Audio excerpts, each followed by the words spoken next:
Siapa yang datang malam semalam? Ada ya? Oh, ada juga. Oke, saya percaya jemaat sini sudah ramai yang diberkati oleh Tuhan. Nih. Jadi sebelum Anda diberkati, Tuhan sudah memberkati kita. Benar. Sebab itulah kita diberkati. Lalu kita memberkati yang lain. Jadi melalui kehidupan Anda, saya rasa mesti ada pengalaman bahwa Anda punya pengalaman dalam kehidupan yang mungkin kekurangan sebab kekurangan, dan Tuhan telah memberkati Anda, dan sebaiknya Anda menjadi kesaksian kepada yang lain, supaya yang lain berani untuk memberkati dan menjadi berkat kepada yang lain. Melalui kesaksian, mukjizat boleh terjadi di sebalik kesaksian kita. Pada pagi ini saya mau sampaikan, semalam saya sudah bersaksi tentang diri saya sendiri. Pada hari ini saya mau bersaksi sesuatu tentang seorang hamba Tuhan. Bagaimana Tuhan mengubah hidup dia, mengangkat dia kepada jalan landasan yang sesungguhnya, yang benar. Oke, beberapa tahun yang sebelum ini dia juga seorang anggota tentara dan seorang MP dan bertugas di Kuala Lumpur. Sepanjang kehidupannya sebelum dia masuk tentara, daripada dia berusia remaja, kehidupannya sangat hancur.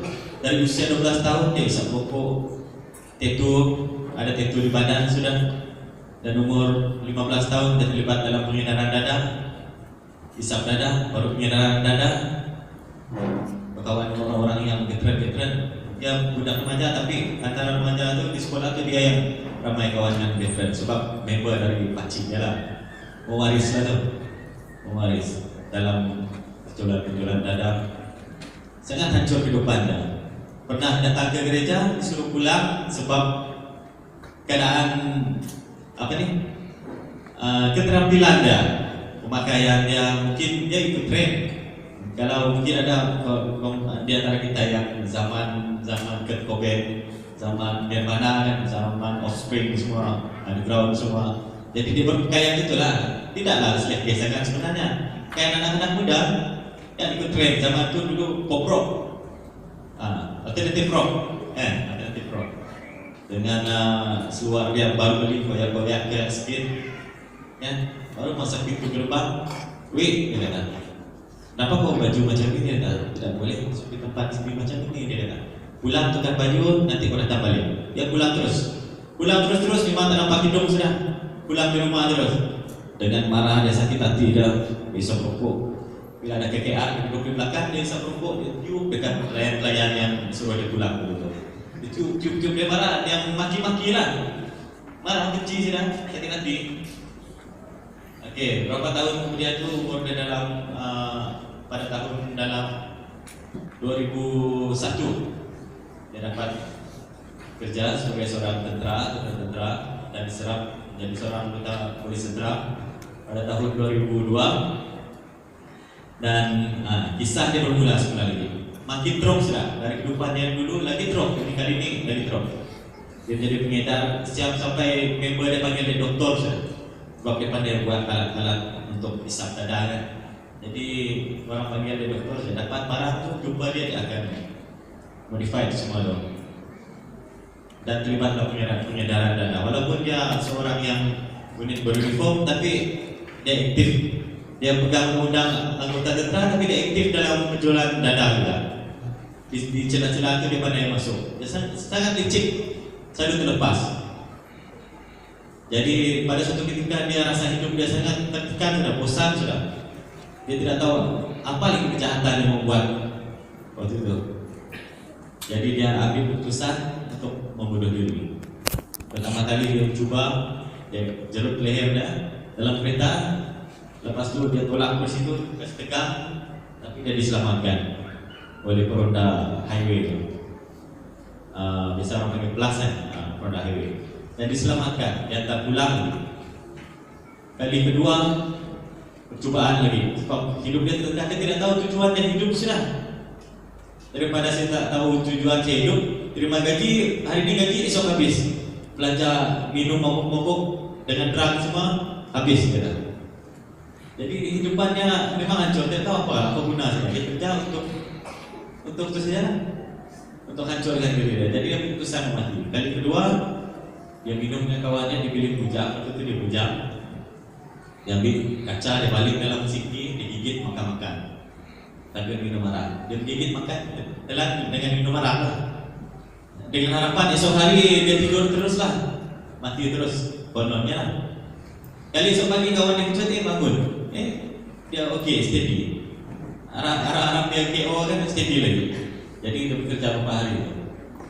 Setahun selepas itu kemudian dia merasa sekali lagi lah, pikiran itu memang roh yang mengikat itu memang betul-betul roh yang membunuh dia.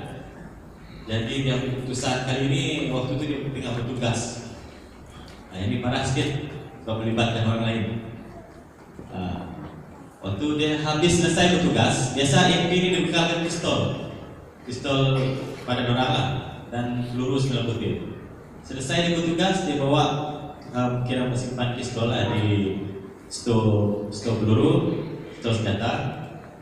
Nah, yang ketua pengawal itu silap pada malam tu. Biasa pengawal, ketua pengawal yang akan menjaga stok tu tidak dibenarkan sebarang masuk, sebab semua senjata komplit, stok peluru komplit, bahan letupan lah semua dalam tu.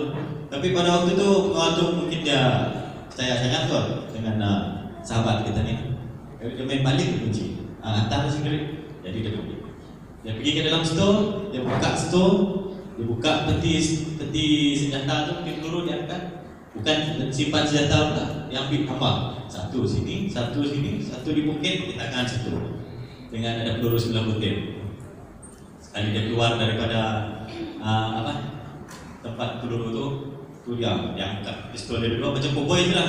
Hilang terus, kosong lari. Letak pekam ni. Pengawal semua lari semua lari, letak pekam. Dia kejar mereka sampai ke tempat rehat pengawal. Dia masuk di dalam tu. Yang lain biasalah duduk bujang, rehat dalam tu karaoke, kan? Dengan duduk situ, tiba-tiba dia masuk, dia terus pistol, semua terjun tingkap ni. Ada yang tingkap sampai pecah ni, ada yang terluka sudah. Gila, mau tengok pistol macam melayang macam ni. Siapa tidak lari kan? Yang tidak sempat lari tu, yang betul-betul terjun tingkap tapi tak sempat tu dia tarik, dia pukul, dia pukul. Sampai darah dalam tu. Dalam 2 orang lah yang cedera, kontrol lah kepala tu, tidak pecah tu orang tu. Hanya untuk koyak kepala. Kemudian dia keluar, dia pergi dekat pos tempat dia cuti tu. Ada lagi pengawal, 2 orang pengawal. Seorang pengawal guna pistol bertugas. Yang seorang tu guna senjata jenis AUG style yang ada penjara teropong tu. Peluru dibekalkan untuk AUG style tu 20 butir. Yang pistol memang 9. Waktu tu dia hancur sudah pistol dekat pengawal yang sama-sama rutin ada malam tu. Tapi yang herannya Tuhan memang bekerja. Dia halang pengawal 2 orang tu untuk cegah senjata. Tembak dia sahabat kita ni. Dan malahan si yang tadi tu, yang pukul 2 orang tu, dia hentak kepala 2 orang tu, 2 orang lagi pecah, goyak kepala, lari semua. Dia duduk di tepi ujung jalan sana. Lepas tu dia duduk di tepi jalan, dia cekak senjata tu lagi. Kemudian dia ambil keputusan kali ni yang betul-betul lah, yang dia mau mati sana. Dia ambil pistol tu letak di bawah leher di sini. Lepas tu dia tekan. Waktu dia tekan tu benda tu bunyi ni memang bergerak dia tekan, tapi tidak habis. Dia seperti sangkut. Kalau yang tahu tentang pistol ini, polis askar dia tahu tu. Senjata memang pandai rosak juga, pandai sangkut. Tidak mau meletup. Jadi dia keluar ke kelopak, buang senjata tu, dia ambil senjata yang satu. Dia masuk, dia cekah lagi, dia masuk. Kali dia masuk di mulut. Masuk di mulut, dia tekan, sangkut juga. Lepas tu dia marah lah kan. Dia marah dan confused, pening lah. Kenapa tak meletup kan? Dia buka kan kelopak tu lagi, dia buang pistol satu tu. Kali dia ambil satu pistol, dia tidak masuk kelopak dulu. Dia cekak dulu, dia sangkut. Lepas tu dia keluarkan peluru dari kelopak tu sehingga peluru yang terakhir. Dia ambil betul-betul berbulat macam ni. Dia masuk di dalam liang lubang senjata tu. Lepas tu dia cek, oh ada. Peluru tu memang ada dalam tu. Baru dia lepas, dia lepas. Jadi dia punya pengetuk tu menunggu untuk kita tekan kecoh kan. Jadi kali ini dia letak. Nah, kali ini dia ada juga takut-takut, ada juga dia takut. Mau bunuh diri, mau mati, segan pula kan. Dia letak, tekan, macam jadilah punya tu. Bila ditekan sambil dia tekan dia apa ni? Ini macam ni tu. Kan? Ini macam letup lah kan kononnya. Tak letup. Baru dia tahu, dia takut sudah, dia tahu yang atas. Dia tidak tengok dia, takut. Dia tahu. Dia tahu siapa yang menghalang dulu. Dia tahu Tuhan. Malam tu dia sering dulu. Orang datang, tangkap dia. Tendang ni. Kau jauh, tangkap dia. Lepas tu, saya sejam je. Waktu boleh tanya banyak orang yang aktivis macam ni, tak boleh tanya banyak. Lepas tu, hari esok dia akan pergi temu duga. Temu duga ke mana? Sebelum temu duga tu dia berdoa. Doa dia sangat simple. Tuhan, tolong saya Tuhan. Itu saja. Dia ulang-ulang. Masuk kasut juga Tuhan, panggil Tuhan. Masuk baju Tuhan, tolong Tuhan, jalan. Itu saja doa dia. Sampai dekat pejabat komandan, RSM bawa yang misai penting boleh sangkut hanger tu, bawa dia masuk dalam darah RSM siap ekspor tu. Sampai dekat komandan, depan di meja komandan terus komandan dia tidak cakap apa, tak cakap apa pun, dia cuma tulis satu kertas putih. Terus dia komandan cakap, okey, awak saya beri 3 hari cuti. Apa rekod? Lepas ni balik pilih, kamu rehat. Wah, sangat terkejut orang tu. Jadi RSM yang tadi tu saya lenting tu bawa, tapi RSM tu tak lenting pun, misai dia tak ada misai. Bawa dia balik terus ke bilik hujang dan dia berehat. Beberapa hari kemudian, beberapa bulan kemudian, dia mudah dia buat lagi kesalahan, satu kesalahan lagi. Kali ini balik lagi kepada yang edaran tu sebab ramai orang kenal, ramai orang supply barang dia bantu untuk jual lah di situ di tempat macam. Tidak tahu dia pada waktu itu CSJ cawangan dia juga dari unit MP kan sedang buat perangkap. Kita tahu maklumat tapi mau perangkap dia. Akhirnya dia tertangkap dalam keadaan.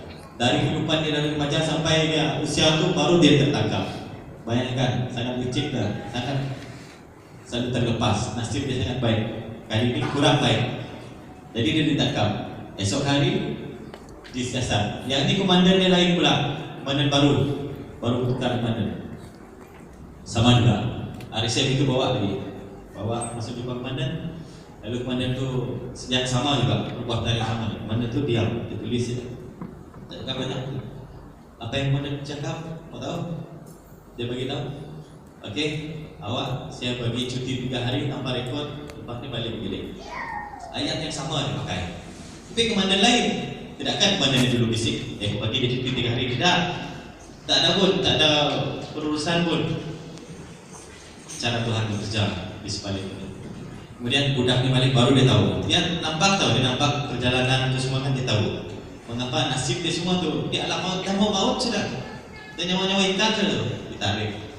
Tapi Tuhan lepaskan dia masuk, tarik lagi. Lepaskan masuk, tarik. Tuhan tidak lepas kau jatuh ke maut terus. Tidak. Dia beri dia peluang, banyak peluang. Sehingga dia mengajar, dia latih. Sehingga dia mengerti sendiri. Baru dia mengerti. Waktu dia balik tu dia buka uniform dia semua. Dia pakai baju macam ni lah, macam jean, semua baju awam. Dia start kertas dia, dia round area KL sampai di bandar. Dia cari gereja, dia cari Tuhan sudah. Dia surrender sudah, dia cari Tuhan.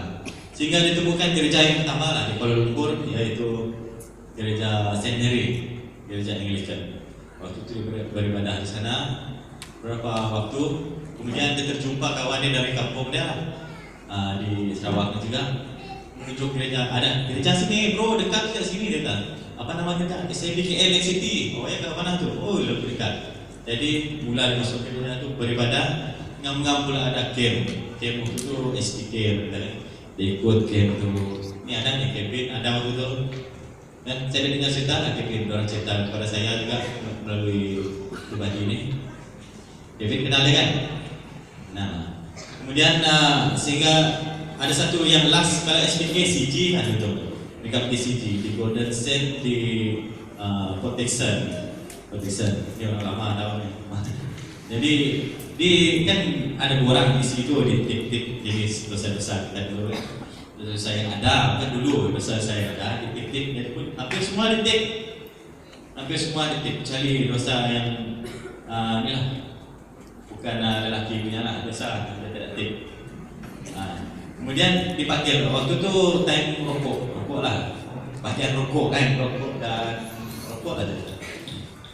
jadi pastor ni panggil siapa di antara kamu dia panggil yang sudah take bagian rokok apa tadi tu saya minta tampil ke depan semua kami naik laki-laki semua yang perempuan saya nak buka semua laki ni ramai kami dalam 15 orang mungkin. Kemudian pastor ni kata siapa ada buat rokok sini dia pun selamba juga karunia dia sangat bagus dia boleh detect sebenarnya siapa yang ada buat rokok sini boleh keluarkan. Bayangkan tempat tu yang saya anggap suci kudus kan tempat doa tu terkenal di Golden Sand tu ramai orang bertobat di tempat tu.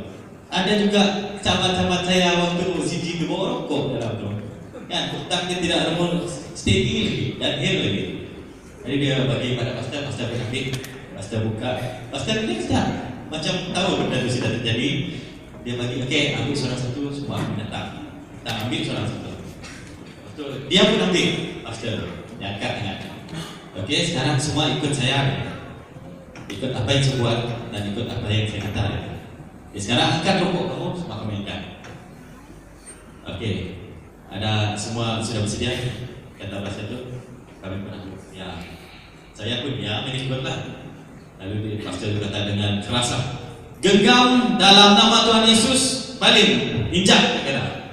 Semua ada yang buat ni satu persatu ni buat ni. Memang katanya keras itu, sangat keras hati. Ada yang genggam kan paling injak terbang terus nangis tersungkur ni. Bukan macam nangis lagi sudah, macam bukan kita sudah semua ni. Semua hancur sudah. Kecuali saya waktu itu orang terakhir sudah. Dia tengok semua duduk ni. Genggam pun tak boleh. Sebut nama Tuhan Yesus yang tidak boleh. Dalam nama Tuhan Yesus tidak boleh. Dalam boleh. Nama sikit boleh. Nah, contoh. Ma belum lagi. Memang tak masuk. Terus terang saya cakap. Memang tahan. Memang bukan saya menahan. Sesuatu yang menahan saja. Tapi pada ketika itu satu perkara saja yang sangat simple sebenarnya. Hati kita. Saya buka hati saya. Kunci hati itu. Kunci sendiri menentukan. Kita tahu Tuhan menunggu. Sudah lama. Saya buka yang pintu hati saya. Tuhan, saya terima ke Tuhan. Saya kata, nah, ambil saya Tuhan. Dia katakan. Dalam hati, kan dari mulut saya kata, di sudut hati saya kecil saja. Waktu itu saya genggam, tangan saya boleh genggam saya. Kalau orang bersalam saya waktu itu jerit-jerit lompat ya waktu itu dengan kekuatan genggaman itu. Hancur teruk sudah rokok itu. Saya genggam, saya sebut dalam nama Tuhan Yesus. Kuat dari suara aja lah orang las kan. Dalam nama Tuhan Yesus saya genggam, saya baling, saya injak habisnya. Bukan lupa rokok sudah habis dihancurkan. Lalu saya rebah, saya berlutut, nangis. Oh ya mata saya repai. Amboi. Sampai sekarang ni kalau saya cepat sensitif, cepat nangis. Jangan heran kan? Karena ada kasih sudah. Kasih ini membuat saya jadi bukan diri saya yang dulu, bukan keegoan kita lagi, sudah hancur sudah. Semenjak daripada itu sudah berubah, kehidupan sudah berubah, dan saya pun sudah tadi terlanjur cakap orang itu saya dan memang dia saya. Saya mau preach sebenarnya semalam salam dengan orang yang sama. Bapak sudah kan, tapi tadi dia senyum dengan saya, kenapa yang depan? Saya pun sudah sebut saya, memang itu saya. Sebenarnya saya ceritakan diri saya. Tidak perlu kita bersaksi tentang diri orang lain, dan kita sendiri bersaksi bukan tentang diri kita, tentang Yesus yang bekerja dalam hidup kita. Amen. Siapalah kita? Ya, Tuhan Yesus yang luar biasa, bukan kita, kan? Dari situ saya diubah. Balik saya dari sini tu, sambung lagi masa sekitar. Balik saya dari sini tu, kami tiga sama tu makan bubur janin, kan? Makan bubur tengah makan ni, asap rokok lalu siku macam ni kan? Fresh lagi ni dari sini ni, pas kain dua betul-betul ni. Dia terkejut, dia cari. Siapa isap rokok ni? Saya kata, pandai marah pula. Kertas tau, mata hidung. Memang tak boleh terima. Dulu, sedap bau. Kalau macam kamu bawa, mana dong buan? Orang cakap, sedap bau kan. Tapi kali ni dia lalu kan, siapa ni? Pandai pula kan. Kemudian sahabat saya kan, kawan kerja kami juga dia tegur, itulah kau dia kata. Dulu kau siap rokok, kau tiup di depan orang dia kata. Dia kata di saya, betul tidak. Baru saya rasa. Tapi waktu saya melepaskan semua itu, bukan saja rokok, ikatan rokok terlepas. Terus syabu saya mampu menjaga diri daripada member saya. Saya kehilangan banyak kawan. Pada itu ramai yang tidak suka kawan sebab saya menolak apa yang orang buat. Kita coba menegur, siapa mau boleh mampu balik orang percaya Tuhan gitu kan. Jadi saya hanya mampu menegur kata-kata yang baik. Biar saya tidak diterima, tapi saya mampu pertahankan iman saya. Saya tidak sentuh barang itu. Dan rokok saya tidak suka, tidak minat. Semua itu dilepaskan. Puji Tuhan. Tuhan sangat luar biasa.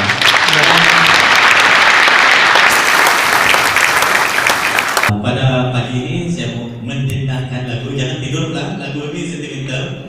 Mendendangkan lagu bukan dengan menyanyi sebab suara saya tidak merdu. Dengan benda ini buluh perindu aja. Dengan buluh suling namanya, suling. Oke. Dan hayatilah video yang akan dipaparkan sebentar nanti. Tak perlu tengok video itu saja. Supaya kita sentiasa beringat apa yang Tuhan buat, melalui apa yang Tuhan buat, dosa kita terima kasih. Dia sanggup lakukan benda ini, sanggup berada di situ. Nanti dia sanggup berada di situ. Dia sebenarnya tidak mati, tapi dia yang membenarkan roh dia mati. Benar, Tuhan kita boleh mati kan? Tidak. Oke.